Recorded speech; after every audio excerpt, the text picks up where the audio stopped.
क्या आपने भी किसी बूढ़े बुजुर्ग के मुंह से अक्सर ये कहते हुए सुना है कि हमारा समय तो बहुत अच्छा था, हमारे समय में तो ऐसा था, वैसा था, हमारे समय में तो कोई बीमार नहीं पड़ता था, या फिर हमारे समय में किसी को कुछ होता नहीं था, हम इतना काम करते थे, थकते नहीं थे।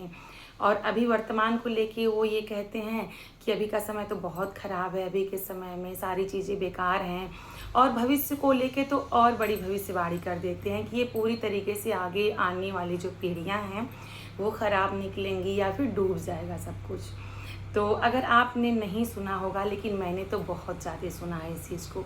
चूँकि मैं गांव से हूँ तो वहाँ पर अक्सर दो चार बूढ़े बुजुर्ग लोग बैठ के ऐसी बातें करते रहते हैं।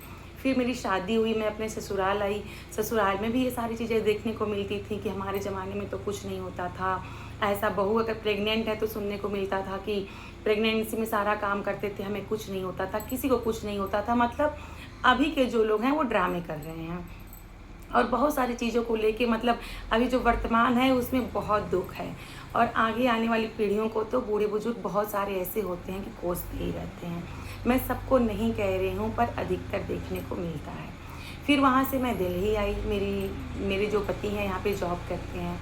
दिल्ली आई तो यहाँ पर किसी के माता पिता आए थे तो हम लोग उनसे मिलने गए। बैठे, बातचीत के बाद उन्होंने भी यही मुद्दा निकाल दिया कि हमारा समय तो बहुत अच्छा था, अभी तो बेटा ऐसे है वैसे है।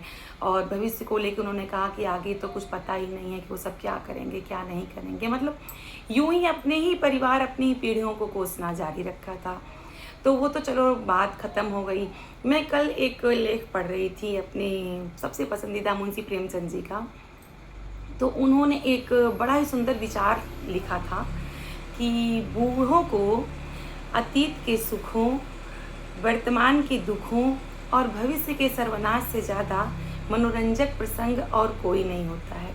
और ये जैसे ही मैंने पढ़ा दोस्तों, यकीन मानिए मतलब इतना मुझे आश्चर्य हुआ कि 100 सालों पहले जिस बात की चर्चा उन्होंने की थी, वो 100 सालों पहले भी यथार्थ थी, अभी भी यथार्थ है। और शायद आने वाली पीढ़ियों में हम लोग भी यही कार्य करें, क्योंकि ये जो सिलसिला है ना, मुझे नहीं लगता है कि ये टूटेगा। क्योंकि मैं अभी देख रही हूँ, आप अभी देख रहे हैं, और प्रेमचंद जी ने 100 सालों पहले देखा था, फिर भी वही स्थिति थी, अभी भी वही स्थिति है। तो मुझे लगता है जब हम बूढ़े होंगे तभी भी यही स्थिति होगी। तो उनके विचार तो लाजवाब होते हैं, और इसीलिए मैं उनके विचारों को आप लोगों के समक्ष लेकर आती हूँ कि आप लोग सुनिए और समझिए कि जो चीज़ें पहले भी थी वो अभी भी हैं और वो अनवरत चली जाती हैं। बस देखने और समझने का नज़रिया अलग रहता है। तो ऐसी ही एक चर्चा के साथ मैं फिर आपसे मिलती हूँ। तब तक के लिए नमस्कार।